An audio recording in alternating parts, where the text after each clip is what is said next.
Okay, so good morning, everyone, and welcome to our next SIFTA webinar. Today we'll dive deep into the mystery of credit scoring, and our focus will be small microfinance institutions.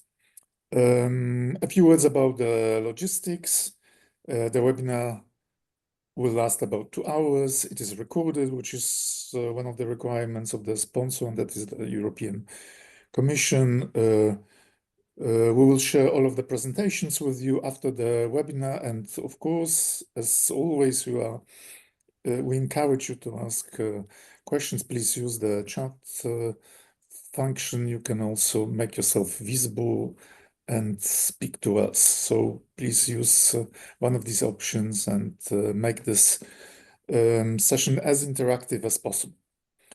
We all know that cash is king, right? But in microfinance, knowing who to give that cash, that's the real superpower. So the plan today is to dive into the world of credit scoring, which we hope will become your secret weapon for making very smart and very fast decision about whom we actually give a loan. So over the next little while, we'll discuss some crucial questions regarding credit scoring, whether you should do it by yourself or just buy it. Just where do you find the data? Is it the track record of your institutions and the data you already have, the files that you keep, or is it credit bureaus, or is it any other mysterious data centers? How many ingredients do we need in our credit score recipe? Is it just financials? Financials, is it more? If it's more, then what is it? And of course, the most important question, the $1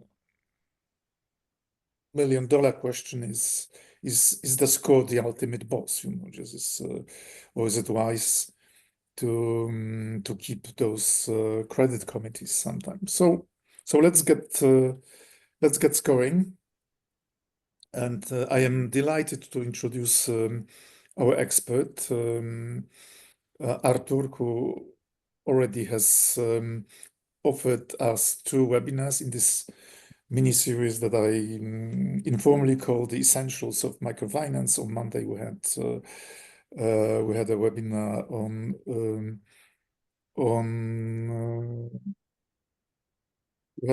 on financial planning and modeling yesterday, and then on Monday we had a webinar on alternatives to debt financing through micro equity type of investments. So Artur brings over 24 years of leadership in finance, but also MSME development. What's really important is that Artur is a former CEO and board member of Microfinance in Moldova, which is one of the biggest MFIs, biggest microfinance institutions in Europe. Currently, it manages over 200 million euros in assets and has a team of over 200 people. Artur works a lot for the MFC to provide advisory consulting services for MFC members as part of the SIFTA program, but also serves as an advisor and board member in many institutions working in diverse sectors. And Artur holds an MBA from the University of Hull in the UK. So now let me say a few words about our sponsor, that is the European Commission, and also the program that they sponsor, and that is SIFTA. You probably are all already familiar with SIFTA. It is a technical assistance and advisory program that exists, that was created as part of InvestEU, the largest investment program of the European Commission ever. This program provides guarantees to unlock private funding to boost competitiveness, but also to address the climate issues. And but except for financial instruments, it also deals with advisory services, including advisory for social finance and for the development of social enterprises. So SIFTA was created within this advisory hub of InvestEU. Let's move to the next slide. SIFTA program, SIFTA, it stands for Social Inclusion Finance Technical Assistance. It leans on two blocks, as you can see. The left-hand block is about project advisory and capacity building. And the other block is about assessment, rating, and evaluation. And the significance of rating, assessment, and evaluation relates to the European Code of Conduct. I'm sure most of you have already heard about it. It's an industry standard, and any institution that would like to access European sources of funding has to be certified on this standard. So within the program, we can, on one hand, we can evaluate your readiness and certify you, and but also on the other hand, we can help you prepare for that. So if you feel that your institution may need some additional technical assistance to review the systems, to maybe improve them if necessary, we can also provide. We can refer you to the left-hand side, to the advisory part, and help you with that. So there is budget also to work with your institutions to review your system and readiness for the rating and evaluation. Let's move to the next slide. So the eligible countries are EU countries for the technical assistance, although when it comes to webinars, of course, these are open to anyone who would like to participate in them. Microfinance institutions and social enterprise finance providers are the beneficiaries of this program, and they can still apply for SIFTA services. If you haven't done so, you have still time. The program has been recently extended till December 2025. We are currently in the discussions with the EIB and European Commission to extend this program even further, but nothing is guaranteed at the time of arms race and the new type of geopolitical issues that we are facing. So if you haven't taken advantage of SIFTA, maybe it's time. Maybe it's better to apply for it within the current programming period, and that is before December 2025. Let's move to the next slide. This slide shows the implementers, the institutions that implement this program. So again, the left-hand side is responsible for advisory, and here Frankfurt School for Finance and Management is the lead institution, and we implement the program together in the consortium with the Microfinance Center, which I represent, and Artur and my colleagues as well, but together with the European Microfinance Network and FEBA. So that's the advisory part. On the rating and evaluation side, we have Microfinance Rating, which is a evaluator and rater based in Italy. They work worldwide, and they've been involved also with SIFTA since the very beginning of the program. Moving to the next slide. These are the coordinates of the institution that can actually help you get on board of SIFTA, and that is the EIB. You can see the email address. You can also use the QR code to access their contact information. What you need to do is just to write to them, express interest in participating, and you will receive forms that you need to fill out. They're relatively simple, and then you have to wait a little bit until they confirm your participation in the program. Okay, so I think the most important aspect of SIFTA is that it's free of charge. So really, please use this opportunity. You don't pay for any of the services provided. You're entitled to 15 days of of consulting, technical assistance training. You can also participate in the program of study, exchange visits, other events that are part of the program. They're all free of charge. Good. So let me also say a few things about the upcoming events. We have another SIFTA webinar with two experts, Piotr Koroński and Albana Gionopouli. This webinar will take place on 22nd of May, which is next week, basically, at 1 p.m. And the topic is internal audit at microfinance institutions and social economy finance providers. Please sign up for it if you are interested in this topic, or pass this information to your colleagues that might be interested. We also we are getting ready, gearing up for the MFC annual conference, which will take place from 27th to 29th of May.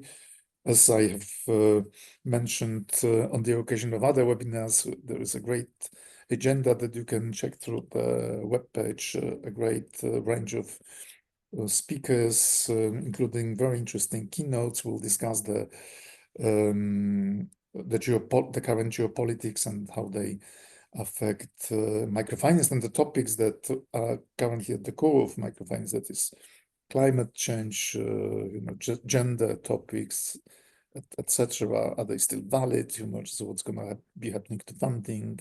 We'll also discuss technology aspects. We'll discuss the microfinance development in certain markets, in Georgia, in Cambodia. They went through a significant crisis. So we'll also discuss, just what are the lessons learned for our region, lessons learned from this crisis. So I think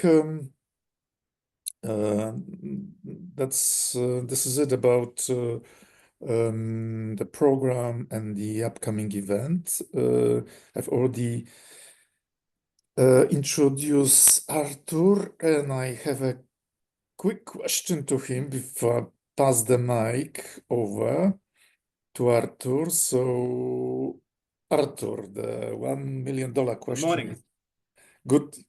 Good morning, Artur. Yes. So the $1 million question would be, in the era of AI, just when we have so many wonderful AI tools that can help us with deep thinking, research that can come up with all kinds of programs.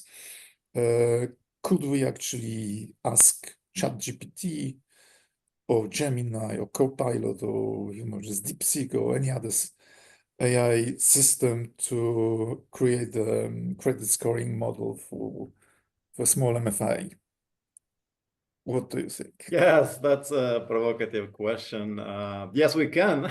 I'm not sure what we'll get, but we can try. I mean, we can try. And I know that if we try to get our credit score for, let's say, myself as individual, or for my companies or my company, then we get a score actually from them, from Copilot or from ChatGPT. We also get information where to find the score or how to design the score. Maybe in the future, they will be able to design for us a credit score. Nonetheless, regulation is not waiting either. So policy designers, governments are watching what is going on, and there is a lot of private data. And we already have GDPR policies that we need to respect. And when you get any answer from ChatGPT or from Copilot, you can always see that they write that the information is not precise. And additionally to that, they're using algorithms, they're using mathematical formulas, which are world classical mathematical formulas for data processing and data science and statistics. With the regulation, I believe that financial institutions will be pushed to have some internal credit scoring models. And there is already an EU regulation about models, risk models, and you need to keep actually details about your model, the architecture of the model, the variables, the weighting factors, formulas, when you adjusted, why you adjusted, and so on and so forth, who adjusted it. Behind any model, there is a human being at the end. And they'll be asking for a human being being responsible for some frauds or misleading. So that's my answer. We don't want to scare small MFIs. We invited small MFIs, but big MFIs can join as well. Yeah. Or other type of MFIs or funds or social funds, because what we'll be discussing today is not pure coding or is not programming or artificial intelligence. We'll be discussing about managerial decisions, to have an internal model or an external credit scoring model. We'll be discussing about, well, let me share the presentation, Olivia, and it'll be more easy for me to move via slides. Let me share the presentation. So yes, we'll be discussing, you see the presentation, yeah? Yeah.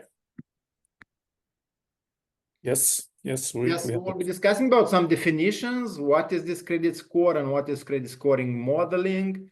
We'll be discussing about data availability and client segments, and what is different now compared to 10 years ago or 20 years ago, when predictive models like Monte Carlo or regression analysis or whatever statistical methods existed. We have more data. That's the beauty of current time, the beauty or the problem, because there are information about us, there are pictures about us, there are statistics about us, how many applications we use, how many jobs we had, there is information, there is online CV about us. So there is more data.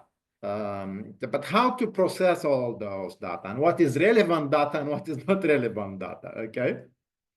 And we'll be discussing today about internal and external data, external scoring vis-a-vis internal scoring, different factors and their weight in the total score.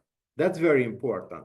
And there are already litigation in EU because some individuals and companies were rejected by a digital score, and the agency which provided the score did not want to disclose how they weight different factors. So there are interesting cases in EU now, EU being a mature market. But how to weight different factors in the total score internally? We need to know what we're doing, and we need to know what we're subcontracting and what we are reading as information. So we have the classical credit scoring based on financial indicators, and we have scoring based on human and psychological tests and behavior. We have the AI score, we have probability of default that we need to calculate, and we need to estimate future credit losses or future successes and future payments in time. And it's about the teamwork that I want to discuss with you. I'll have some good conclusions for you in terms of next actions, what you can do to design a new credit score model or improve your existing credit score model, or buy an external AI-based credit score. So credit scoring is a numerical expression, although you'll see some letters as well, like poor, fair, or good, or A, B, C, D, E. At the end, it's a numerical expression of the level of analysis of the borrower's credit files and data. And actually, this represents their credit worthiness or ability to repay or ability to lose a part of principals. So lenders use credit score to evaluate the potential risk. Initially, credit scoring was used for credit worthiness assessment of individuals. So we're talking about credit score for individuals, so consumer loans or mortgages. And we're talking about credit score for business, so different credit scoring models. And credit score for business will rely at some point on credit score for the individuals, which are behind the businesses. So credit scoring system is a numerical system to measure how likely or what is the probability that you'll make the payment in time. There is also credit ratings. Now, credit ratings, they're expressed in letters, but again, behind the letters, there are always numbers like Standard and Poor's or Fitch. You know, they give credit score for bonds or credit score for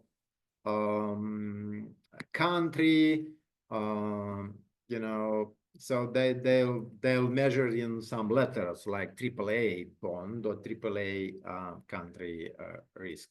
But again, behind there are some numbers. You measure something. What is the level of risk?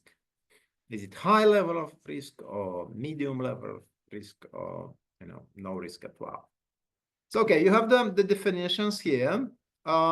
There are different credit scoring approaches that are judgmental. Risk assessment is based on experience and opinion of the loan officers itself.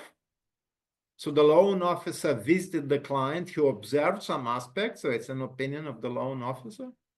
There are statistical credit scoring based on historical data, which includes discriminant analysis, logistic regression, statistical models.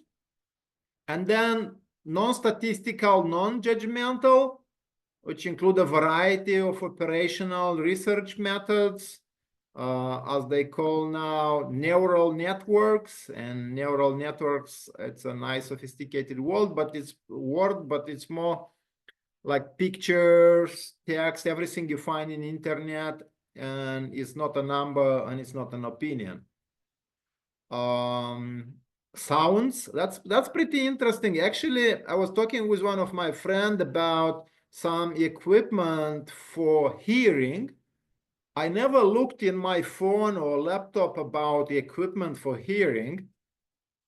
And suddenly, when I open on the Apple phone, the web page, they put in some advertisement from a Chinese equipment seller. That's pretty interesting. That means they were listening to our conversation. That's my conclusion. So was that, that I accepted an application to listen to my microphone, or is it because, I don't know, I looked, but I never looked in the web myself for this equipment before. Do you see the slides? Can you hear me? Yes, we can see the slides. Good. Okay. So I'm sure some AI credit scoring may use like information that is coming from the microphone, if we allowed on our phone the microphone to be used by YouTube or by Instagram or by other sophisticated and big supranational IT companies. By the way, related to your question, Gregos, on AI, all AI companies are national or supranational global companies. So there is an opportunity, but there is a risk as well with this. I'm in favor of building some internal, local, regional, national credit score, and they exist in every country. There is credit data aggregator or credit company. But going back to credit scoring approaches, for example, we have the Harvard test, which is not judgmental, it's not non-statistical. It's based on behavior. It's called Entrepreneurial Finance Lab Research Initiative, and they created this EFL alternative credit score. And EFL credit score, it is working with is partnering with FICO, the credit agency. So these are a few examples. During the presentation, I'll mention about other examples, and we'll be talking about how to develop internally as well a credit score. And many MFIs actually started without any credit score. They started with a loan application, some criterias, and a loan policy, and a credit committee. And I still believe in the role of the credit committee. The credit committees, especially for a MFI that's starting up, the credit committee is an important step in the credit decision. And if they don't have data in the startup MFI, then they can rely only on external data, or rely on credit committee members' experience about external data and about small business or micro business performance. Well, when we talk about designing credit score models, we have different steps, but we can group them in a few bigger steps and processes. So data construction and data processing issues. Data construction and data processing issues. So every MFI has a database. A startup will have no data in the database, but it shall have a database structure that it is easy to be used in the future. So you need to have information as many as possible about your potential clients and existing clients. And you need to assess the data by different statistical methodologies. One very, very simple methodology is to take some averages, average loan amount, average default, average interest rate, weighted average interest rate. So simple, very, very simple formulas. Profitability by sector, profitability by subsector. The next step is select explanatory variables and factors and weight them in the final score. And that's very interesting. I'll be talking about weighting different factors in the final score. And of course, you need to do testing and validation. And testing you can do on your historical data if you have. If you don't have historical data, you can do on some market data. And then validation and piloting, you can pilot on a group of clients. And you need to wait a number of months, years to see the results. That's why I encourage you, if you start an MFI, to do short-term loans and watch the short-term loans behavior and test the credit scoring on those short-term loans. So this is the general design process, but we slowly going into many details. Credit scores. We have credit scores for individual consumption loans, for individual business loans, for micro enterprises, legal entities, and small enterprises. We cannot have a credit score for all loan products and a credit score for all MFIs, because different MFIs, they operate in different market niches and segments. So I'll need to have credit score for sectors and subsectors, different products. A credit score for agriculture would be completely different vis-a-vis a credit score for individual consumer loans or individual mortgage loans. It will have some elements which are the same, but you'll need to adjust the elements for agriculture, for example. Okay. And how about social enterprises, Artur? Yes, for social enterprises, depends again if this social enterprise is in agriculture. So you use the agriculture credit scoring, and then you use the social aspects of it, the impact aspects of it. If the social enterprise is in trading or coffee shop or organic ice cream, then it's in agro-food. So I'll be using credit score for agro-food processing. Yeah. And then you'll add some ESG social matrix in the number of jobs, people with disabilities.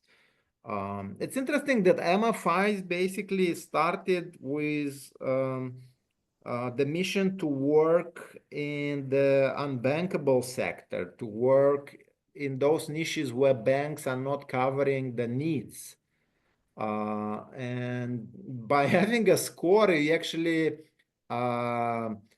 exclude some clients. So you need to observe what are you excluding, right? Mm-hmm. And you'll need to fine tune the score every month and every quarter to avoid that you are rejecting a lot of good clients and accepting a lot of bad clients, That's or a great rejecting point. Yeah. clients from a mission, all Yeah. right?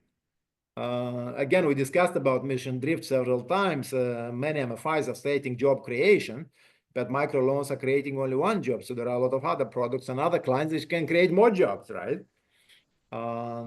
So yes, credit scoring is not ideal, but it's something that can help you to standardize, okay? So that's why I want to remind you about objectives, objectives of the company and objectives of this credit scoring action. What do you want to achieve with the credit scoring?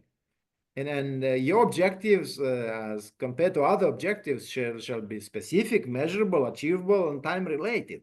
So that there shall be smart objectives. And let me give you a sample of examples for credit scoring. So we want to standardize the credit decision because we have the impression that we're not standardized, and because we are not standardized, we are losing clients or accepting bad clients. And we want to standardize because if we standardize the process, then you can better measure and observe the trends and observe the correlations, the key words for creative correlation between actions and results. Maybe you want to decrease portfolio at risk by 5 basis points with credit scoring. So you need to set up some objectives because then you'll measure by your credit score. It's credit score impact. Do you want to decrease the application rejection rate? Yeah, you have the impression that you reject a lot of clients, but also you don't know how many you reject because there is rejection at the loan officers level or front office level. They even then don't tell you as top managers if you don't ask about how many clients they've rejected. You want to increase productivity. So we have an assumption that with credit scoring, because it is standardized, we'll increase the productivity. And we want to increase productivity by what? By 200 clients per loan officer, credit officer per month. By 100 clients, we want to increase by 10%, 20%. So establish some realistic productivity increase so that you measure after you implement a credit score. You want to increase the speed of decision to arrive from 1-day decision to 1-hour decision. Increase the speed of analysis from 1 day to 0.5 days or half a day. Decrease the labor cost, right? The salaries are getting up and up with the inflation. Having a program, an app or credit score model, you believe that you'll invest some money and this money will be amortized and you'll save labor cost. It's a kind of we want to create jobs with microfinance, but with credit score we want to cut jobs. But anyway, we want to be profitable, right? As microfinance institution. And yesterday on the financial planning, I've challenged you with 10% interest rate in Europe on microcredit providers. How you can make profits? Tell me, profitability. Digitalization, credit scoring might be a solution, because salaries are high, and for salaries, for loan officer salary, he will need to do a lot of loans at 10%. So the only solution is to increase productivity, and then credit scoring and digitalization is a solution. So decrease labor cost by when, by what percentage? So establish some smart objectives for you, and then you'll measure every month if you achieve these objectives with credit scoring. And you'll fine tune and improve and improve and improve. There is no magic. You'll not have an ideal credit score after 1 year. Okay. And And I would like to remind you about simple credit risk principle, the world classical 5 C's of credit worthiness analysis, which is character, credit history, but not only, capacity, which is debt to income, debt to equity, which is monthly loan repayment to monthly average income or net income. Attention, the code of good practice is mentioning this ratio. And when you look at some credit scores, you don't see this ratio as emphasized. Maybe this ratio exists, but is not there. So this ratio is kind of a trigger point because we don't want to over-debt clients. We don't want to make them over-indebted. We want to avoid over-indebtedness. We want to help them become bankable, but we want them to have a stable income. We want them to manage debt, not have psychological crises and problems because he's not able to repay the loan. Capital, so we're talking about the equity level of the client. We're talking about assets of the client, individual or business. Contribution to the new investment projects, if this is business. If this is SME, we're talking about financial statements, historical or forecasted, and we'll be discussing, okay, what weight shall we give to historical data and what weight to future data. And conditions, okay. I may have a small capacity of repayment, but if you give me a small loan, I'll be able to repay. But if you decide to give me a bigger loan, then I might go into problems. I'll not be able to repay the loan. So loan terms, loan amount, interest rate, repayment schedule. In some markets, not in West, but in East, the interest rates are very, very high for microfinance, like 40%, 50% interest rate. How will they repay those loans? I mean, they need to have a profitability of the business of 100% annually. There were some times when small micro business were making such a return on profit of 100% per year, but not anymore. So conditions, collateral and guarantees or guarantors. Do we apply the credit scoring to guarantors as well, or only to the debtor, or only to the client? We need to look at the guarantor's performance as well. So a lot of data, the small number of groups here, like 5 groups, but a lot of data to be processed and checked. And yes, digitalization can help us to process this information and to receive a score. The question is, do we rely only on the score or continue with the credit committee members' analysis? And then what is the role of a credit committee and what is the role of credit risk managers? Also very, very important.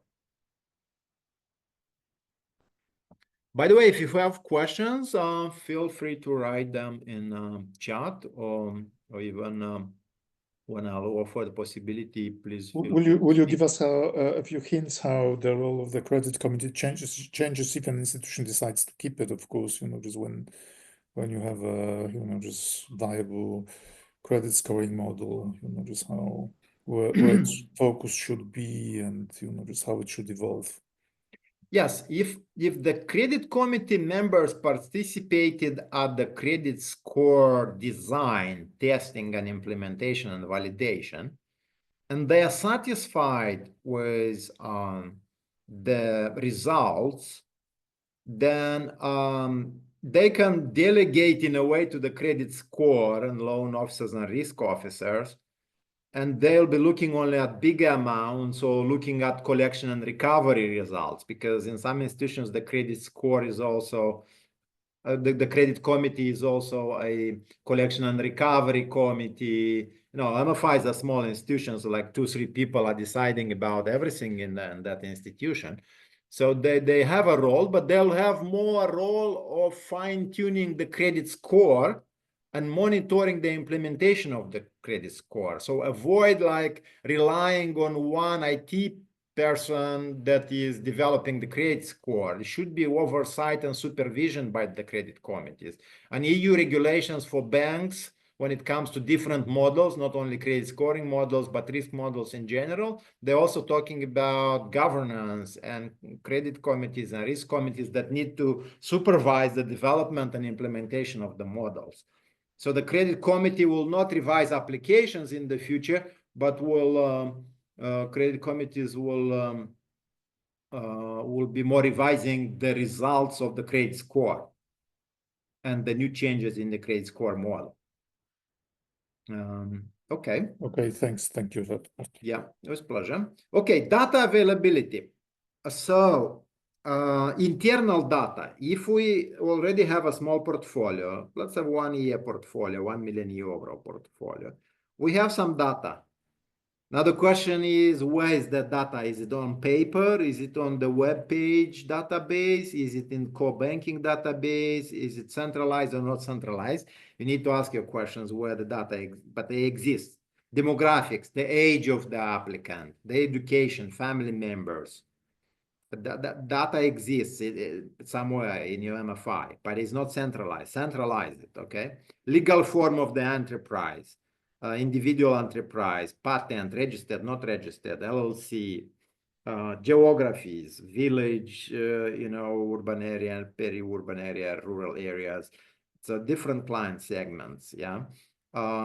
Sector of the economy, subsector of the economy, loan amount, type of client.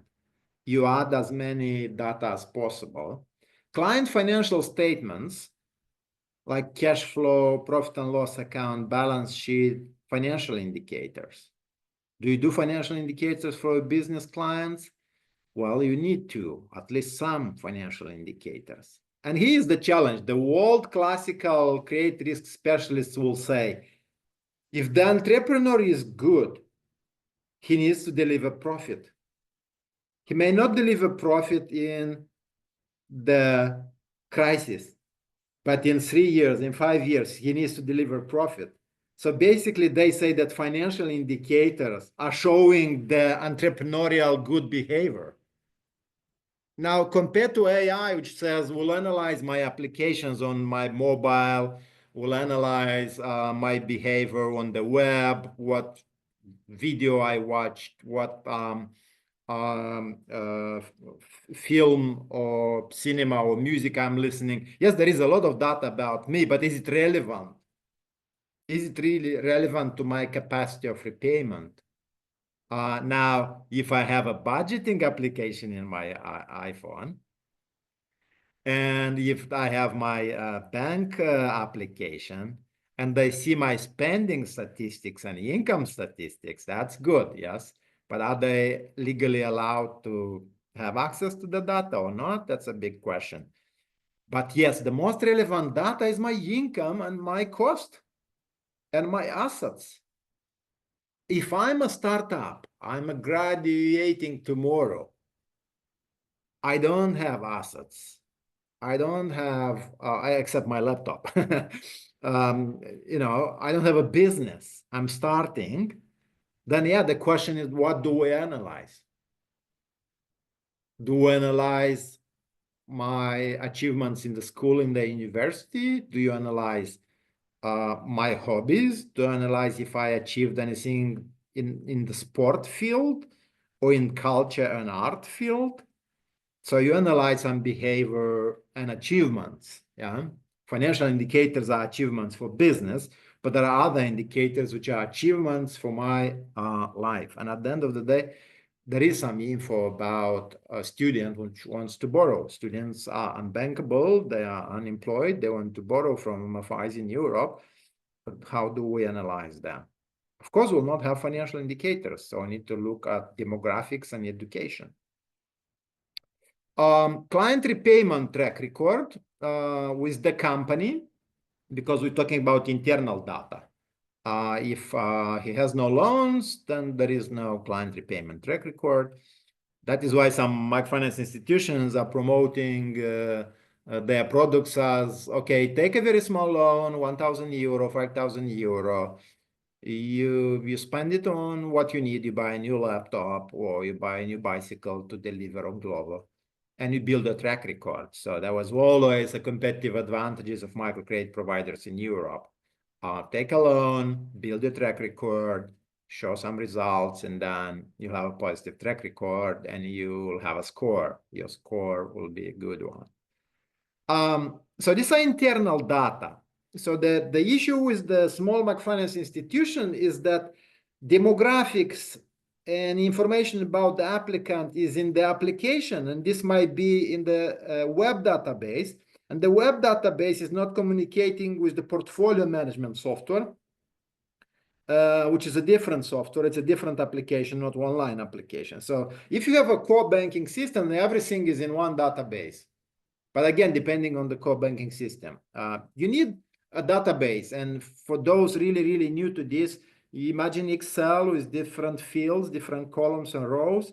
So you need a big Excel sheet with information about my name, my address, domicile, what I requested, what is my income, everything in a very, very nice row.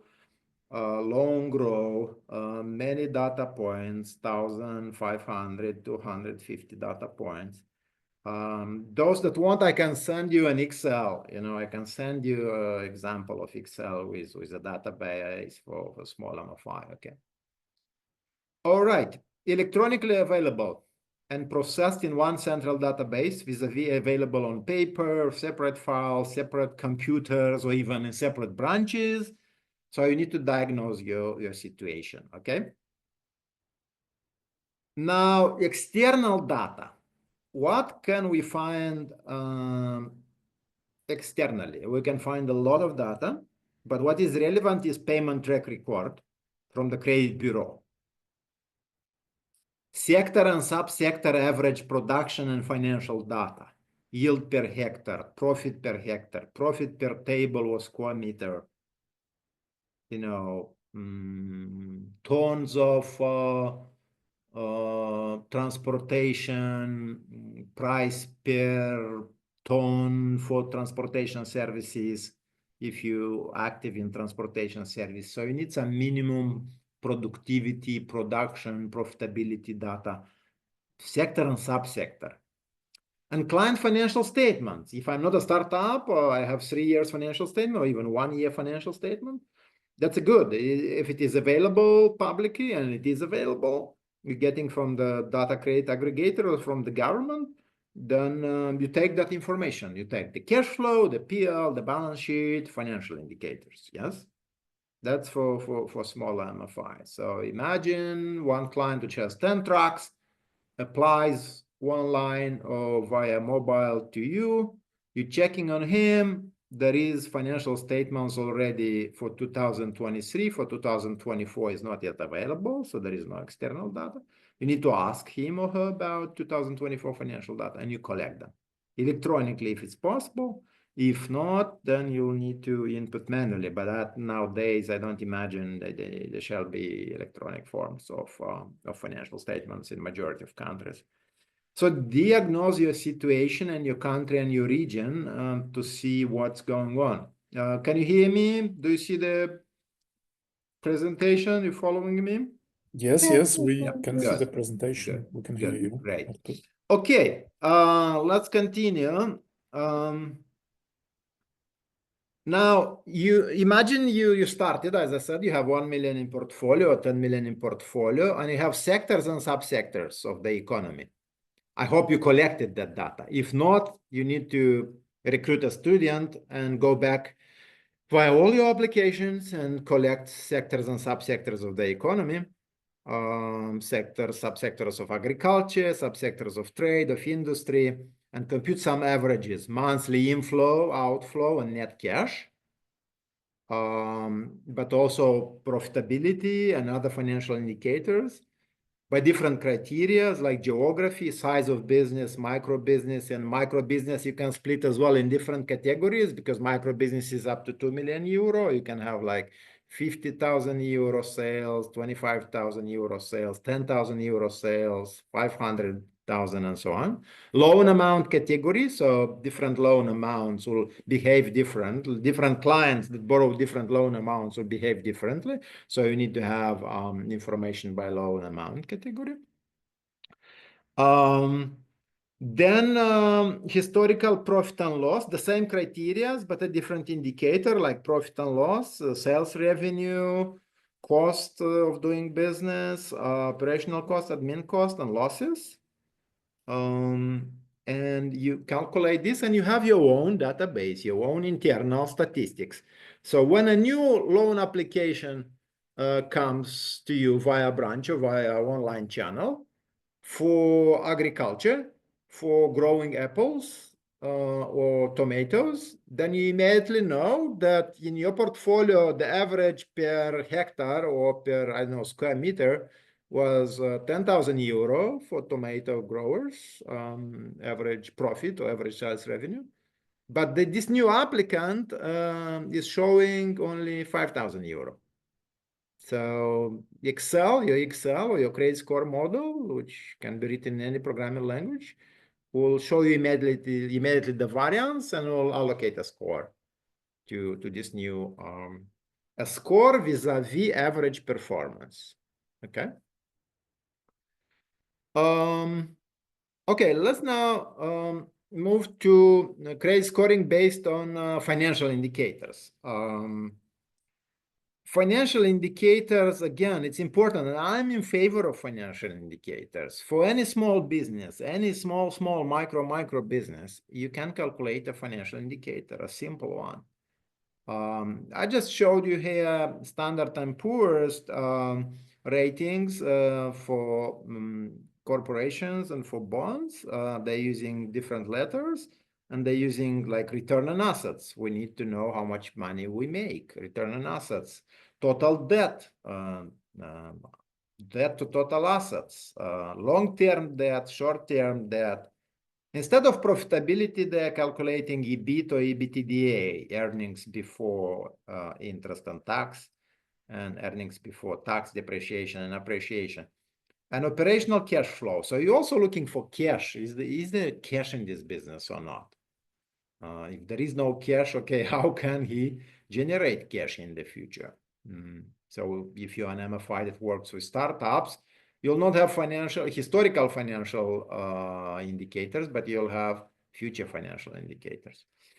Now, a simple credit rating for microcredit providers. I'm in favor of like 1 to 5 score, not 1 to 100 or 1 to 50. Let's keep it simple. 1 to 3 is too small. I've seen some microcredit providers wanted to do like a score from 1 to 3, but 1 to 5 is ideal. And then you have different limits for different indicators. For liquidity, for example, liquidity is and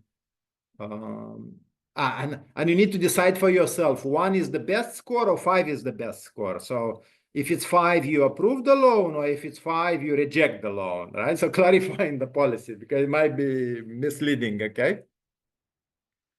So in this case, if liquidity is more than 200%, this is 5. So 5 it's a good score, you'll pass.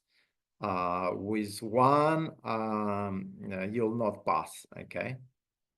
Because you have very small liquidity. So you need to decide what is good and what is bad in this case.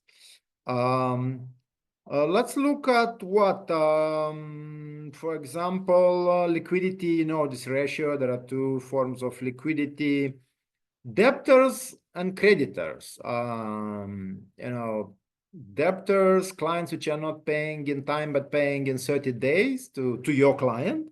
You need to look at those because your cash flow, your loan is linked to your client's debtors. Your money is sitting not with your client, but with clients for your client, okay? Then you need to look at credit taken by the by your client, and current liabilities, then profitability. You need a form of profitability, okay? And leverage and loan size to sales. Because we're talking about capacity. You cannot give to somebody 1 million euro, which has today only, you know, 50K owners equity and 100K sales, unless this is a long-term loan, okay? So we're going into conditions. So we need to analyze financial indicators, but also the loan conditions of the contract, the loan contract details, the loan offer details. Okay, we'll go back. It's not a financial analysis and financial indicators training. It's a scoring training, so I'm not going to details. I assume you know financial indicators, and you can program, write some formulas easily in Excel or another spreadsheet or another software. But look at the principles from 1 to 5 and decide what is good 5 and what is bad 1, or 2 is also bad. Yeah, some like trigger points. You say that what is below 2, what is below score 2, we're rejecting as a rule. The credit score rejects as a rule.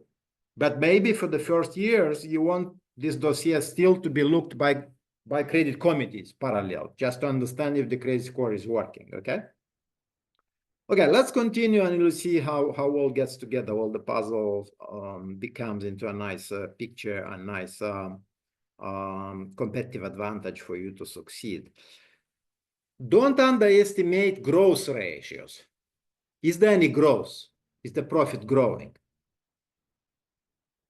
Cost growth. Is it only the cost that is growing? Is profit growing or not? Number of staff is growing or not growing? Productivity, sales per staff, productivity, profit per sales or per assets. Is it growing or not growing? You look at last 3 years. If it's startups, no data. Look at projection in the future. Look at sector growth. So you'll have different credit score. I have a slide later for different type of clients. But now let's assume this is an existing business. It has 3 years statements. It has a small cafeteria, and the cafeteria is working. So you can compute balance sheet and PL if they don't have one. And you can compute the sales growth, cost growth, profit growth, and for last 3 years, okay? Key information like sales, total sales in general, profit, monthly average profit, monthly average EBITDA, historical average monthly loan payments, yeah, just to check on other loans. And this information you can get externally or you can ask. You ask and you get it externally and you compare, you cross-check. Your credit score methodology and model shall be able to cross-check. So in the online application, you ask the guy to confirm honestly, or the lady to confirm honestly, what is the monthly loan payments today, or last year, or last month. And he or she confirms. Then you get information from the credit bureau, you compare it, and there is a difference. If there is a difference, first you ask, you don't reject immediately. The credit score will reject if the variance is big. Depends how you set it up. But the credit score can also redirect a message to your credit risk officers or loan officers to check again. Monthly loan payments with the new loans. Don't forget about the new loans that you need to add to these indicators.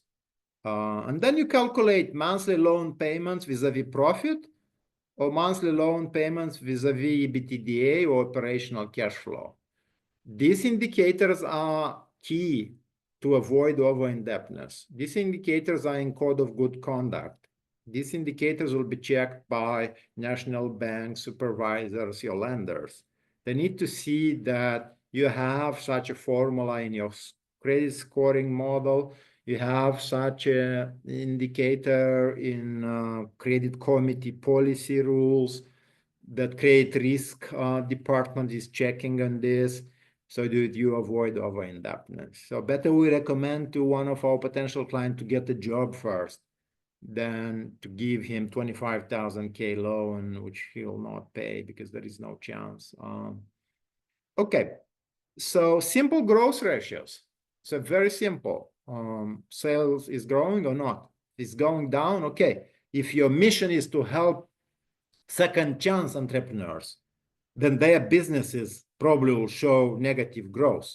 You'll sit to discuss with them what they need to do to increase the sales in the next 3 years. Okay. How are we going here?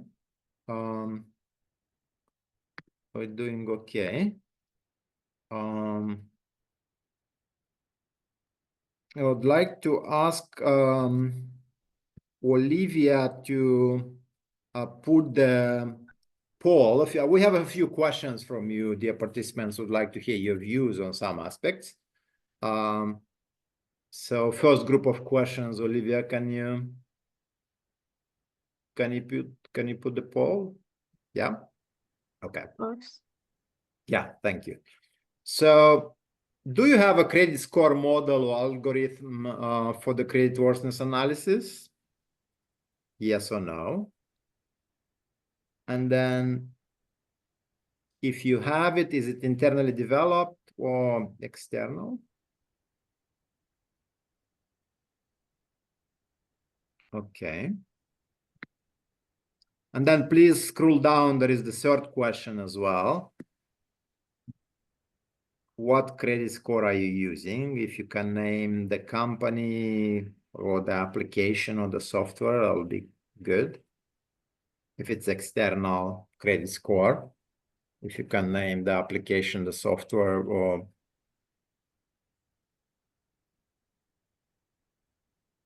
so there are 3 questions here.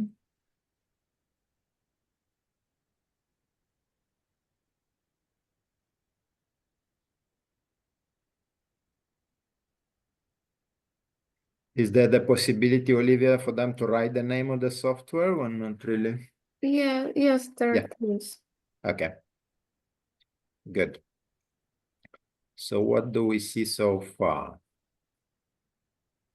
Okay, so 70%. Okay, we're waiting Of for course, the. you can also write it in the comment if you prefer. Okay.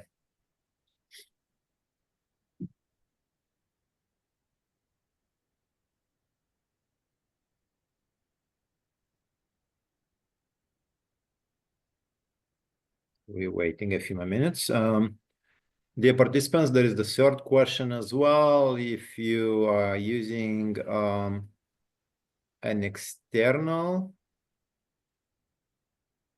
credit score, what is the name of the software or provider or brand of the application or app or software? If you can write it in chat, it'll be good to learn from you and share experience between participants. If you are not disclosing the name, that's okay. We'll mention a few names during our presentation. Okay, so far we have 80% of participants have an internal developed credit score. 20% they don't have, okay. 60% you have a credit score. Okay. And 40% of participants, they don't have any credit score. 40% of, okay. Okay, good. So you're here to develop one, to learn what you can develop internally.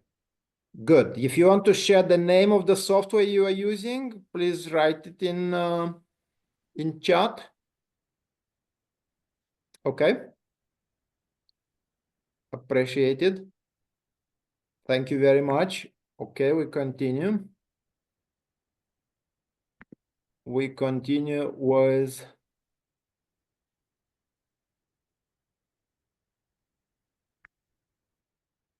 financial indicators,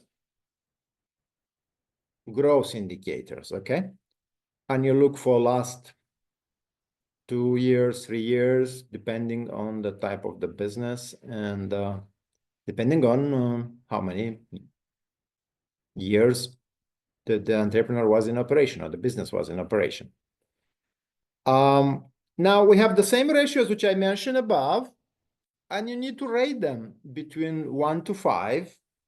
I know some institutions are rating manually, and other institutions, they've set up some factors and formulas. If the sales revenue is between 1 million euro, 2 million euro, this is very good or very bad. So you set up some criteria there. and the Excel or your credit score model will calculate the final score. And then you need to wait. About waiting, we'll be discussing later. You have like key business data, you have growth ratios, and you have pure financial data like return on assets, debt to income, working capital needs, cost to sales, profit margin, gross margin. So you have all the financial. But the idea is again to score between 1 to 5. And you can score manually, but if you're talking about credit scoring, automatically it's ideal. And you need to set up some ranges of your sales revenue and your profit and your monthly average profit and total monthly loan repayment vis-a-vis profit. Remember these key ratios. And this is a trigger ratio factor. If this is not satisfying for you, like if the total monthly loan payments vis-a-vis profit or cash is very high, it's like more than 50%, then reject. Don't look at other indicators. Don't spend time. Just reject because client is over indebted. Unless again your mission is to work with these clients. There are some good municipality projects. They want to learn from those entrepreneurs. They started, they worked, they had problems, they leave. If they don't help them when they have problems in business, then later they may help them in the hospitals with drugs addiction or alcohol addiction or family breaking down or other problems. It's still a problem for the government.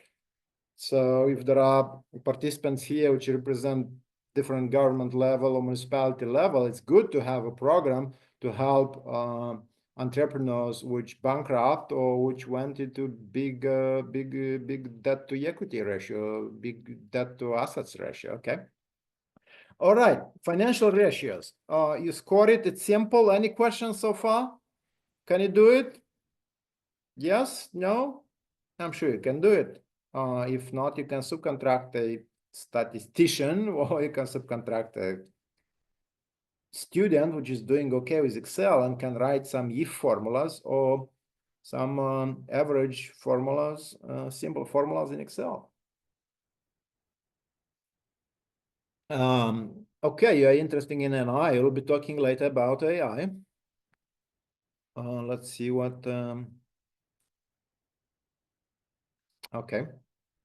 Yes, we encourage you to share your experience or ask questions. Maybe later. Okay, financial indicators you've done. You know this. You have this. Okay. Markets. Don't underestimate clients and marketing and markets. For your startups or for those clients which are presenting very little historical financial data. No assets, no profit, very small profit, 6 months profit only, 6 months business operation. Talk about future, okay? But when those 6 months go into more details, like, is it B2B business? Is it B2C? How many clients? Is there diversification? Diversification is crucial. Clients with one client, they die. Clients which are relating on one supplier, they die sooner or later. Diversification, key factor and variable for scoring. Average annual sales per client is again concentrated in one client, in one group of clients. Number of cities where they sell, number of countries, if we're talking about the export, probably it's not for micro, but number of villages where you sell or from where you source your products. Is it recurring income or one sporadic income? Marketing. Marketing skills you'll see later when we talk about startups. We talk about clients' experience, your marketing skills. If you don't sell, you don't have any business. You may be good at financial indicators. You may be having the best CFO in your micro enterprise that is just starting. But if your sales are down, you're not making any money. As a small business man or woman, and as a microfinance institution which is lending such clients. Now,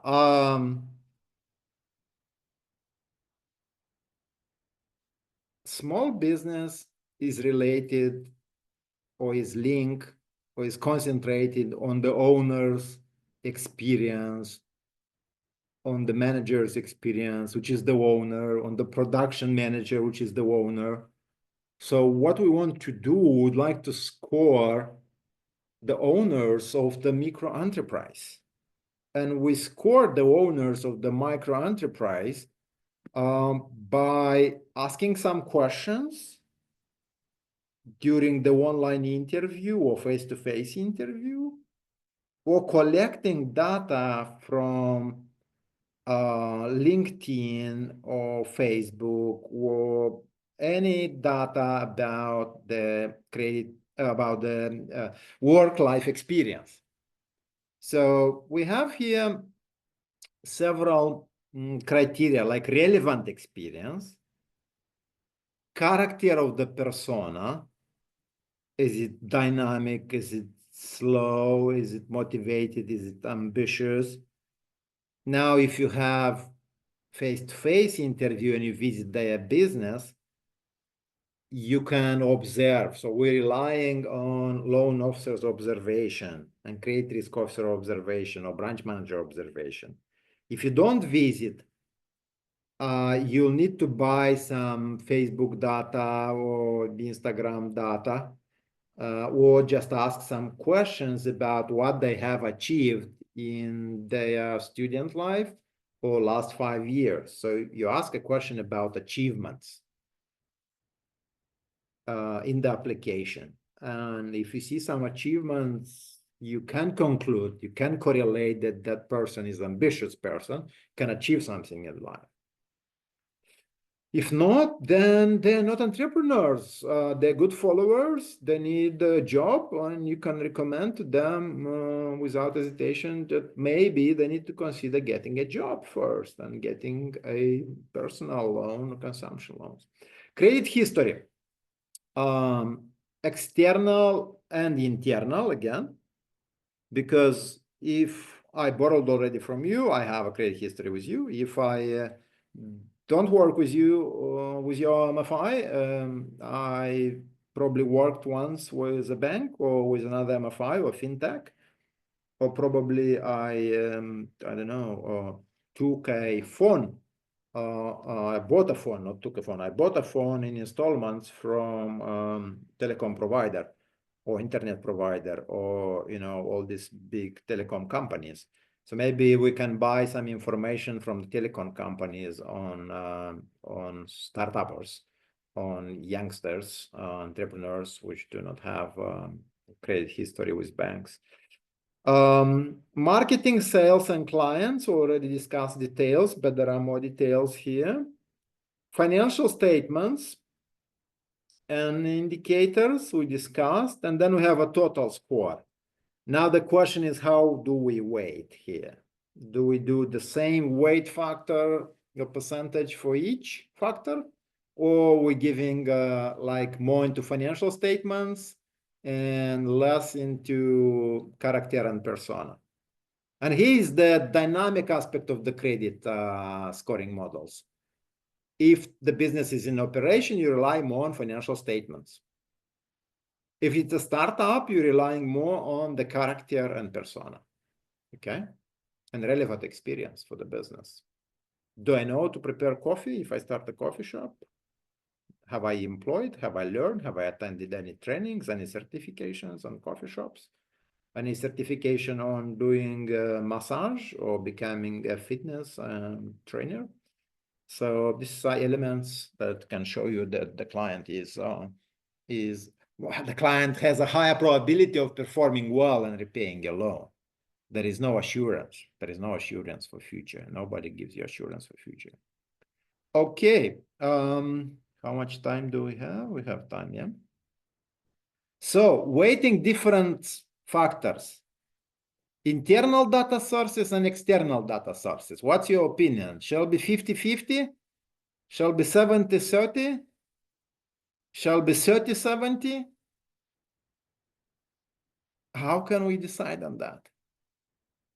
If we have track record. We have 2 or 3 years portfolio, 5 years portfolio. It's good. They actually say that you need to have a portfolio which moved via different economic cycles, moved by growth cycle and moved via bad times, crisis. Then you can really conclude and say that this credit score is working, but we don't have time to wait for 5 years again, right? So we need to assume some risk and move forward. I would start with 50-50 on the existing businesses. I would start with more external data on businesses that just started up. Yeah. I'll also go with more internal data as our company has longer term track record, like 5 years and more. Then I'll rely more on our internal data. And this is decision to be made by your top management and credit risk committee or credit committee members, whatever name you have, those decisions factors. Any questions so far or any opinions?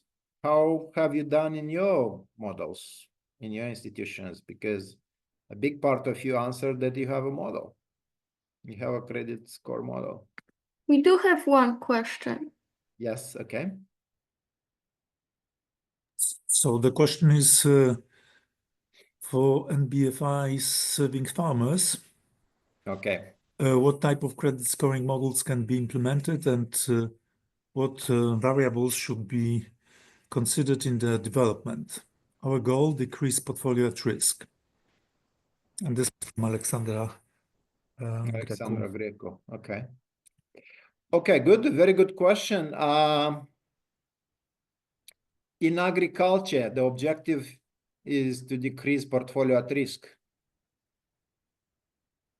Very good. Very good. Well, that means you have a portfolio. That means you need to analyze your portfolio.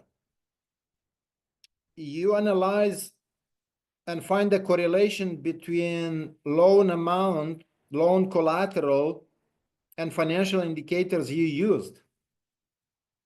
And you see and you spot those segments which created problems in your portfolio. I'll be discussing later about other indicators and data points and data entries, but for agriculture usually is yield per hectare, and it is the climate conditions. They're all dependent on climate conditions, and I'm sure you'll find out that those agriculture which are not in what is called protective agriculture, they don't have greenhouses, they don't have irrigation, they don't have ways of minimizing their risk, then you'll have problems in that segment. So you'll need to stop probably lending now to those entrepreneurs in agriculture which are working in open field, and they don't have diversification. They are only in grain or sunflower. So you need to look at diversification of your clients. Just mentioned above, number of clients, sales per client, their clients, okay? Your borrower's clients. So you need to do retrospective analysis here and stop lending to some sectors unless government wants to do it, because you are commercial. I hope you are commercial and BFI.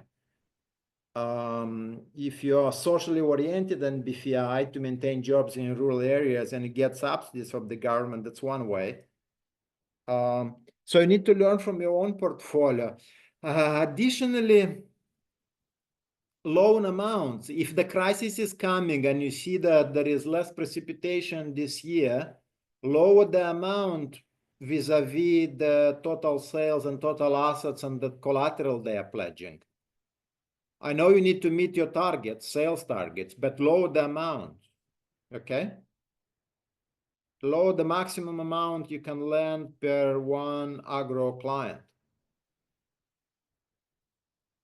So I hope, I mean, we can discuss after that. I just don't want to talk only about agriculture, but I hope I give you the sense where to, you know, to work and what to change. And look at the weighting factors. What was the key factor when you decided? Was previous historical sales? Was diversification? What was the core number of factors and group of factors that you were relying when deciding? Did you had any standardization, first of all? Did you had any credit score before? Or it was a pure credit committee members' decisions? Or it was branch managers' decisions? A variety of not easy task. This is you know, few weeks work with a task force on understanding your agro portfolio. And then again, this is a market problem that agriculture is not performing well. So collect some external data on agriculture. Or this is your own problem that your farmers from a particular region are performing bad. And this is, you know, usually both. You need to understand your portfolio. The good part of it, I think you have a portfolio, right? You have a portfolio. You need to analyze your portfolio. And you need to analyze the existing credit scoring and change the weight factors, change the group factors. And at the end of the day, you can always apply also for an external independent advisors on your agriculture portfolio. Because you guys, you may be looking, you know, you design the score, you approve the loan, so you may be looking like biased. You may be looking, okay, it's good, it's external factor, but there are always internal factors. Okay, hope I answered and I give you some key actions for you. All right, how much time do we have? We have 30 more minutes, right? So Alexandra, did you get you satisfied with Arthur's answer? Do you want any more? Do you need any more details? She wrote in chat, Yes, thank okay. you. Okay, very good. Thanks. Yeah, Thank you. yeah. Okay.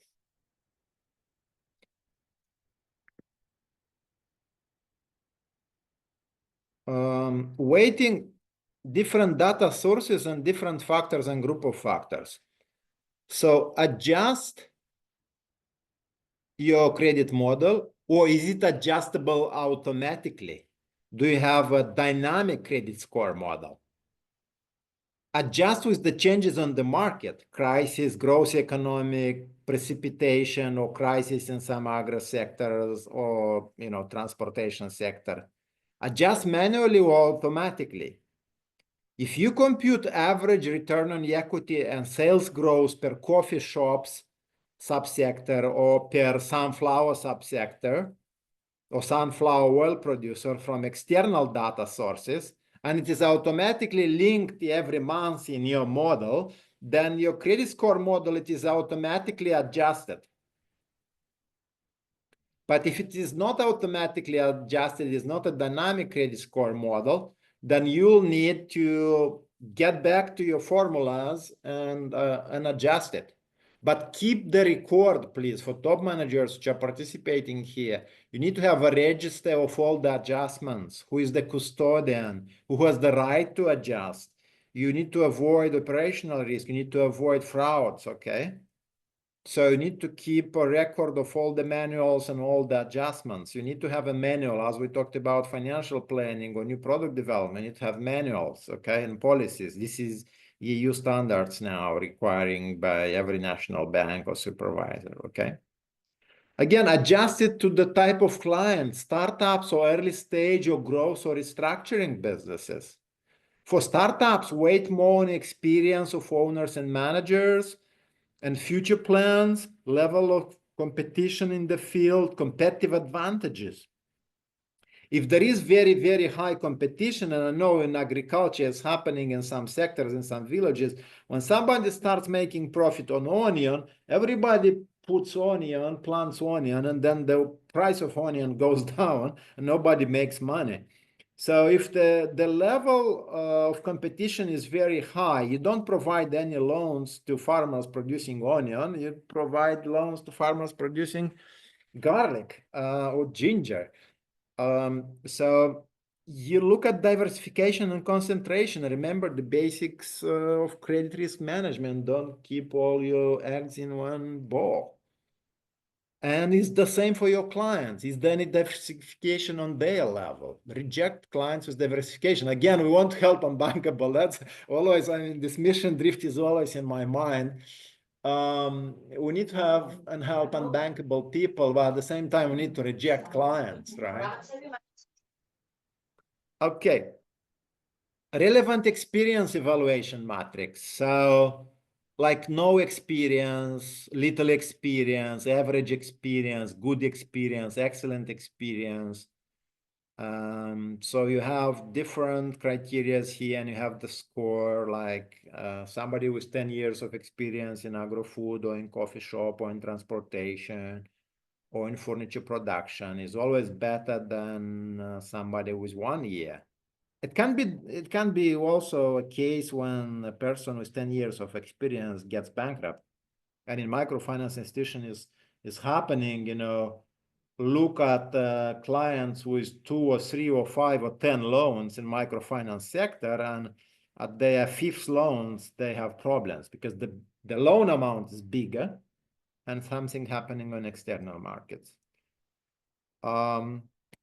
Okay, so this is a simple matrix for you on relevant experience. Now on character and persona, we're going into more details here, yeah? Like a person with no motivation, with no persuasiveness, not honest, no ambition, you know, it'll be very hard for him to repay a loan. Excellent motivation, persuasiveness, very honest, ambitious person, it achieved something in sports, is doing something else, is helping communities, is very active, dynamic.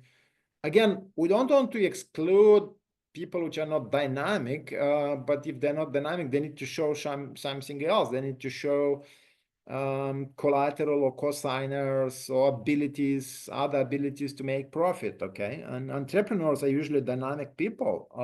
That's why microloan is not for everybody, it's for those entrepreneurs. And other people, they want to be employed, they want to follow, they don't want to lead. So understand your persona. I'm in favor of a face-to-face, even online, if not offline, a face-to-face meeting. Very in favor, even in this digital area. Especially on the second or third loan, see what's going on, because there is this appetite of getting the loan easy from microcredit providers and then using a part of the loan for pure consumption, not for business. So you need to meet them and discuss and understand their new plans, okay? Well, credit history, you also need details for credit history. What that means, bad credit history. I looked at one credit model and credit policy and they said, bad credit. Okay, you need to measure it. If you want standardization, measure it. Is it 91 days delay? Is it 1 year delay? Is it 2 years delay? Overdue, yeah, overdue payments.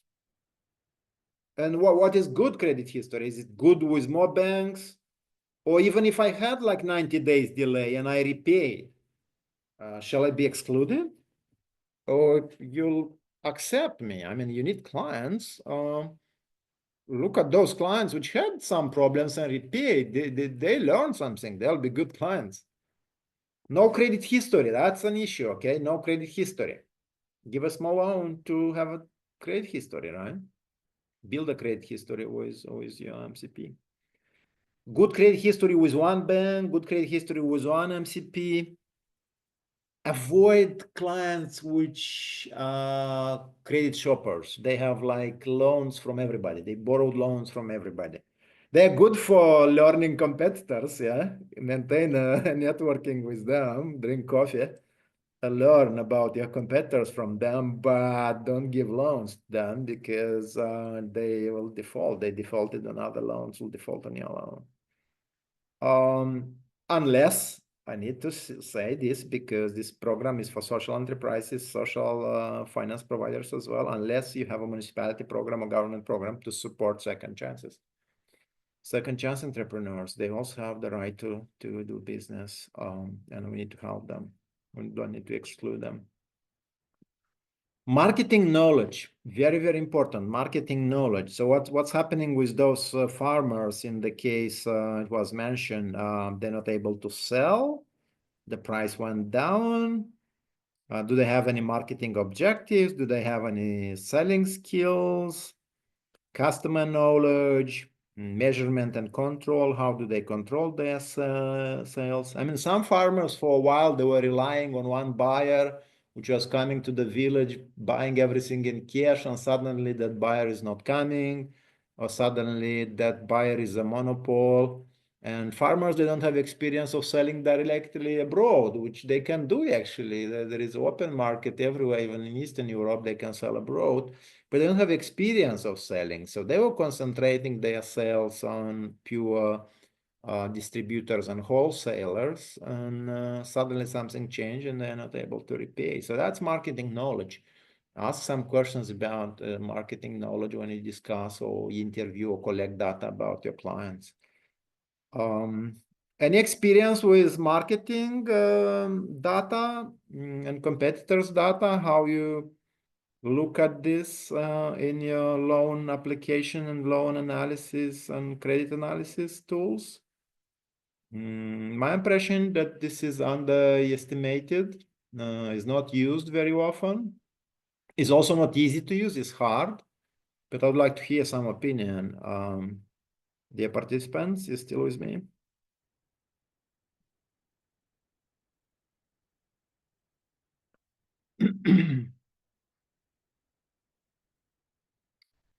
Okay, there were another question here related to. Yes, the question is how can we gain a deeper understanding of customer character? Yeah, I'm not sure if this was before I presented the slide or after, but Given that we receive hundreds of applications each month and can't engage in individual discussions. Can't engage in individual discussions. Well, you can ask some questions in the application. Have you worked with some psychometric testing before? If Yes, so, yeah. how effective have you found it to be? Very good question. Yes, I mentioned the Harvard tool. And I mentioned some simple questions that you can ask in the application, in the web application or mobile application. Number of years of experience and achievements. Achievements, what they consider as achievement before. And if they mention no achievement, that means there is no ambition. Achievements, what they consider as achievement is a simple question. Number of years, if not in this business, in general, number of years of experience, working life experience. And if you are a student, okay, what have you done during your summer? Did you play solitaire or you worked? So you look at the ambition to earn money, to work, hardworking skills. So a variety of questions there. You can learn from this Harvard, or you can add 5-10 questions on the application. And again, this is triggered to the fact if there is no credit history and there is no financial information. You don't want a client with financial information to spend time on answering those questions. So you have different categories like startups, young, and the experienced businesses. And you ask questions. You work on 5-10 questions. Again, this training is just 2 hours. It's not an advising. But if you need some advising, you can apply to SIFTA and we can work with you on fine-tuning or developing from zero your client character analysis and behavior analysis scoring. But I can go back to this slide. So I think this slide gives you a good insight. No motivation, no persuasiveness, honest. Little more honesty. How you can check the honesty? You asked about the loan payments, okay, per month. You asked about the income per month. And you also check the income per month and loan payments per month via the credit bureau. If there are differences, I was amazed about one bank actually. They have the application on the app you can get quickly on the phone, the loan on your card. But they never reject. It's a credit score, but they never reject. They nicely invite you to the office, or they nicely invite you to have a call. Maybe you have other sources of income. So the credit score observe a difference between what you declared and what they have as data from external sources. There is a big difference. They don't reject you. They ask you for a talk. And you don't talk with all the clients. You talk with some clients that are not in compliance with the core credit rules. So I found this amazing. I mean, you don't want to reject any client. You need to talk with them, online or offline. So little motivation, yes. Good motivation. Again, what they're doing nowadays, what they're working, what they are proud about. Yeah. And also you can link this with the family members. I have a slides later. A single person is more flexible, she's traveling. A family with one kid has less flexibility, you need to work hard to pay for kids, cost and everything and rent. And so a family with 3 members or 4 or 5 members, I've seen some correlations between demographics and hardworking, because you have no other option, you just need to pay all the bills and you need to work. You don't want to default on your loan. And when you are single, I don't want to work in Paris. I want to work in London. I was working in Spain, in some countries, beautiful, beautiful countries, beautiful offices. And young people say, no, we don't like it. We're moving to London. Okay, we're working on a micro lending program there to help them set up. So yeah, build a portfolio and learn. Take at the beginning less risk appetite, remember. And as you grow, you have more profit, you can risk more, okay? I hope I answered. Any other questions? Feel free to ask more questions. Let's take advantage of Artur, who is a great expert on managing MFIs, on all aspects of management of microfinance institutions, institutional developments, MSME development. Feel free to ask any related question to him. Okay, you can write this question in chats and we can reply or answer after that. I just have a few more slides and time is flying. So you remember this financial indicators matrix? You know the score from 1 to 5.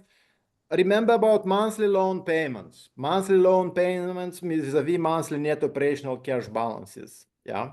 And indebtedness level, current and with the new loan. Because with the new loan from you, but imagine he or she can borrow from other sources as well, especially in markets where microfinance is very crowded. There are so many 100 microfinance institutions. It's so easy to get a loan from another MFI. So give some room that you know you don't you leave some cash. I mean, you leave some cash to the client to spend for the family. These ratios are crucial. And again, when you analyze and your farmer, it has a monthly loan payment ratio to monthly net operational cash is very high, like 60%, just reject. If it's a crisis, adjust. You say we lend only to those which has a ratio of 35%. And that's it. And this is your decision. Okay. Now the question is what indicators? Internal or external from data aggregators, last year, average 3 years, future 3 years, future for the life of the loan, what is the weight, okay? You need to ask these questions. For what period? 3 years, historical 3 years future, or only 1 year historical, 1 year future? I know that's time consuming to look at all the data, but you need to decide for yourself, okay? Now, before we go into AI and machine learning and predictive scoring, I would like to ask Olivia to put a few more questions. We need to learn from your experience and share your experience with other participants. So, First, Olivia, can you add the questions, please, to the web? The next 3 questions? Or the last 3 questions? I'm trying. Okay. It's not. If it's a problem, we can continue. Shall I continue? Or shall I stop sharing? Let me try again because I have some issues with it. Okay. Just wanted to learn if they have any AI solutions.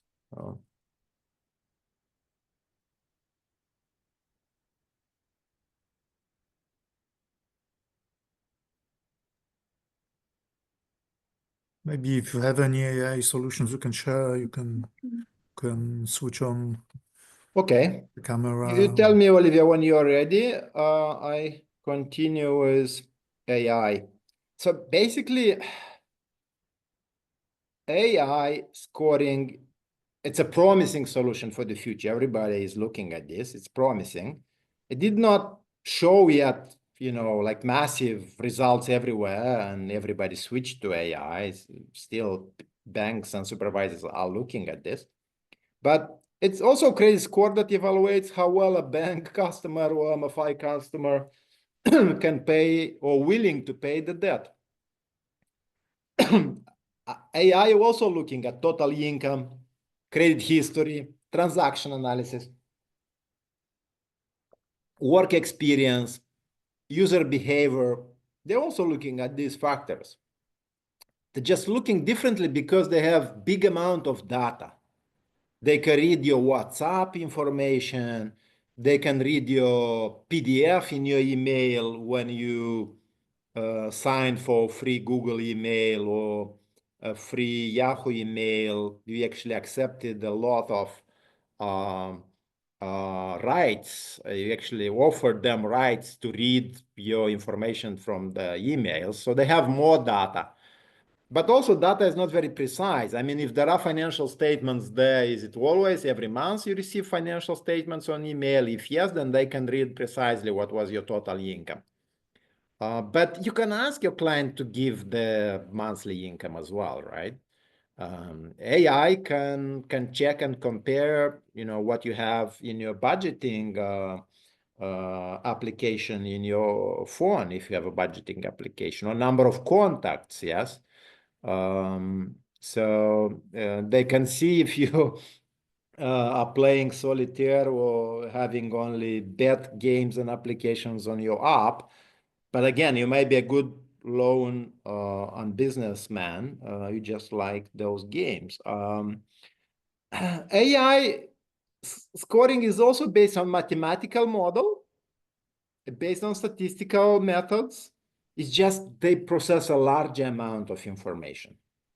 And they're using those algorithms and those machine learning to analyze a wide range of data points. And non-traditional data like video, pictures, voice files. The AI will also score, and the score will represent a more comprehensive and more dynamic assessment of credit risk, and more accurate, they say. However, this depends on different AI providers. I looked at it and I prepared a number of cases for you, and you can actually get a demo and you can start working with them. But also, I think you're better prepared after this training to ask questions. How do they weight factors? What factors plays a bigger role? My behavior on Facebook or my income from my bank? So you can ask those questions if they are willing to share. If they're not willing to share, then you need to decide for yourself if you want to work or not. So AI uses machine learning, a wide range of data points, non-traditional data, alternative data, Yeah,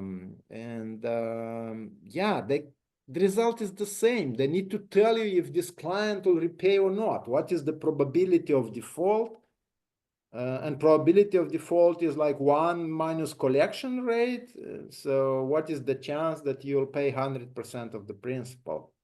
We discussed yesterday, we were always joking that this business is a funny business.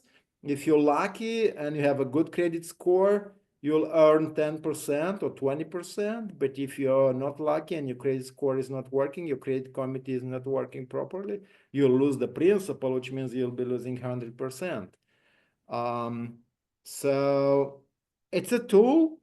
It needs to be tested. If you want to test, you can ask yourself on Copilot or ChatGPT, what is your credit score now on real time? If you are listening to me, you can write your name and ask ChatGPT.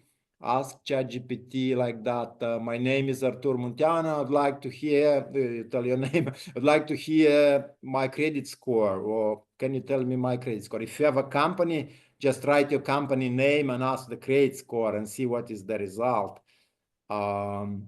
Also, if you know another company, try another company name and see what they are telling you. These are the general AI, but then there are more specific AI credit scores or credit score tools, and this is like Datrix. You have the link here, Datrix. There is a success story. It was used more for fintech company startups, but you can try to discuss with them.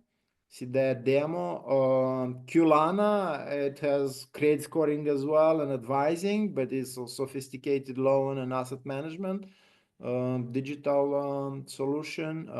Genie Machine. MFC organized the training with them. There is a video on MFC website.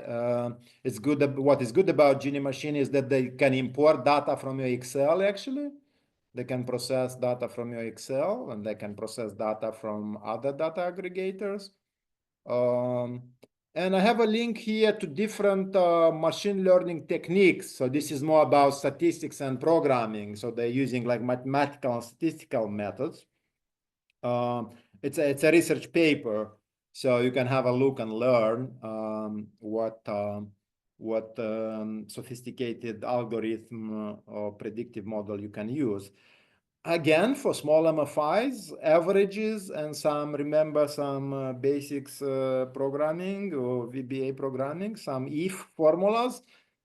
If return on equity is between this percentage and that percentage, you reject. If debt to equity ratio or debt to total assets is between this and that ratio, you reject the client, or you offer a score of 1 and then you reject. So you write simple formulas. If the client has ownership of an asset, of a real estate asset, that means it's a more stable client. It worked, it achieved something. Of course, the question is, did he inherited the real estate? Or it's a self-made entrepreneur? That's another question, right? That you need to ask.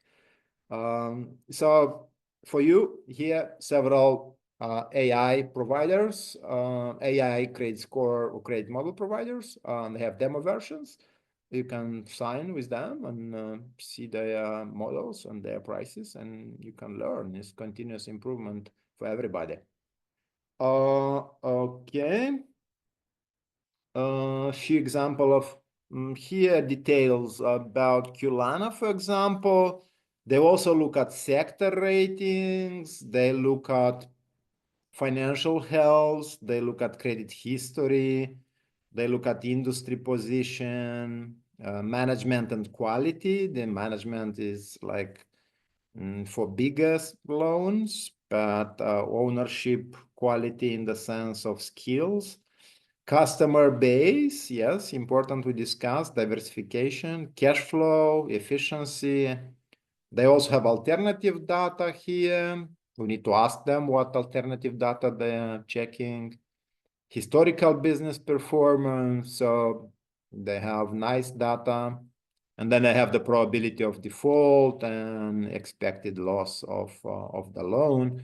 They're also advising for risk-adjusted return on capital or risk-based pricing, which is very complex for small MFIs, but you can try as well risk-based pricing.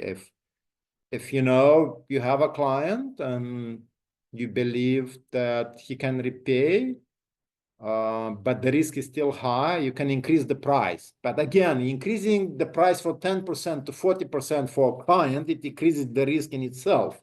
How he will pay 40% interest rate if he's not able to pay 10% interest rate. Anyway, so you have Qlana here. Then you have Genie Machine. So Genie Machine tried a score with FinTech. This is a demo. Has FinTech. It has brought several benefits, effective segmentation of leads into high quality and lower quality categories. Now, for pure online lenders, you do a lot of advertisement on Google, you spend a lot of money, and it's hard to measure actually. Yes, you get some like clicks, but you don't need clicks. You need to lend the money out, and you need the clients to repay. So you don't need only traffic on your website. You need really entrepreneurs which will sell and repay the loans that borrowed from you. Resource optimization for the sales department, focus attention on more variable leads by the sales team, enhance reporting. So what I've mentioned, like standardization, reporting for marketing department. So they believe this was a successful case. You can try to discuss with them, have a demo, and see how is it going. Now the question is how much you rely on this AI score and how much you rely on your internal score.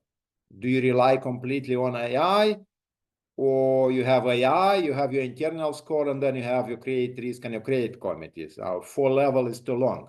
Okay, thank you, Olivia. We have this Paul. I'll appreciate you answering 3 more questions. If you do not have a credit score model, do you buy a score for each client? I'm not talking about credit score. Do you buy a credit score, not a model, yeah? You buy a score. There are some institutions which are saying that actually we don't need any credit score. Internally, we can buy a credit score. I can buy Arturos Munteanu credit score. I can buy Georgi's credit score, and I rely on the credit score. And I just give a loan or don't give a loan. So the question is, do you buy that credit score? Not credit score model, but a score for individual client. And do you rely 100% on them? Okay. Do you rely only on external data aggregators? And if you use external data aggregators, are you satisfied or not? Not satisfied. Okay. Partially satisfied. Very satisfied. I don't see anybody saying that is very satisfied with data aggregators. And one answer why you're not satisfied with data aggregators is that the financial statements are old. It's like 1 year old. In 1 year, I can borrow 4 more loans. Or every month I can borrow a new loan if I want, and if there are microfinance providers that can give me loans. And if I need those loans, but you need the up-to-date data. That's very important for every credit score, internal, external, up-to-date. Okay, so let's see what else have you answered him. Oh, how can I go up? Okay, question 1. So what do we have? If you do not have a credit score model, do you buy a score? Not a model, but a score for each client from external data aggregators. You don't buy. Okay, so you don't buy. That's interesting. Why not? I mean, you're not buying because you have your credit score, probably. Okay. Do you rely only on external data aggregators? Answer was partially you're relying. 63%. Okay. And then you are partially satisfied, and 33% are not satisfied. Okay. Yeah, with the supervision, some microcredit institutions, small one, are not supervised, but with the supervision, if you're becoming bigger and bigger, you'll need to have a form of internal model. And even if you buy external model, you need to have the manuals, the weighting formulas, the mathematical models, statistical formulas. You need to keep a register on that. Okay, good. Thank you. Very active. I appreciate that. And yeah, we're talking about AI. So We have Genie slowly, machine. Arthur, we're slowly coming to the end, right? Yes, we're arriving at, yeah. So you have Genie machine, nice. What is good about this AI? They're all fancy. They look very nice. The charts look nice, the web pages, the reports.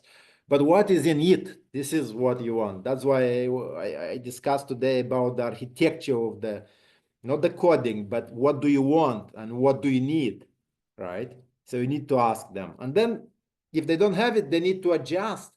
And then you need to know how much it will cost. So if you feel like you spend more time on adjusting, then you can develop it in Excel and then import in a new web program or a new fancy design software. Okay, so credit scoring in conclusion, advantages and disadvantages. It's quick and impartial assessment of creditworthiness. It is improved efficiency in the lending process. Is delinquency reduction. Is decreased labor cost with credit officers and credit risk officers. Development of new and differentiated products. And implementation of risk-based pricing. Now, disadvantages, credit risk can never be measured precisely and perfectly. A poorly designed credit scoring system can evaluate thousands of applications, can make the wrong recommendation. You can lose good clients and you can acquire bad clients. And I was looking at a few fintechs, a few crowdfunding platforms. They were just accepting very, very high risk. I looked at those, there were mortgage loans on those crowdfunding platforms. They were very, very bad. Very bad. And their credit scoring was not taking into consideration some like important factors. So make sure that you test your credit scoring with experienced people as well. You can test it with clients, but you can test it with experienced people.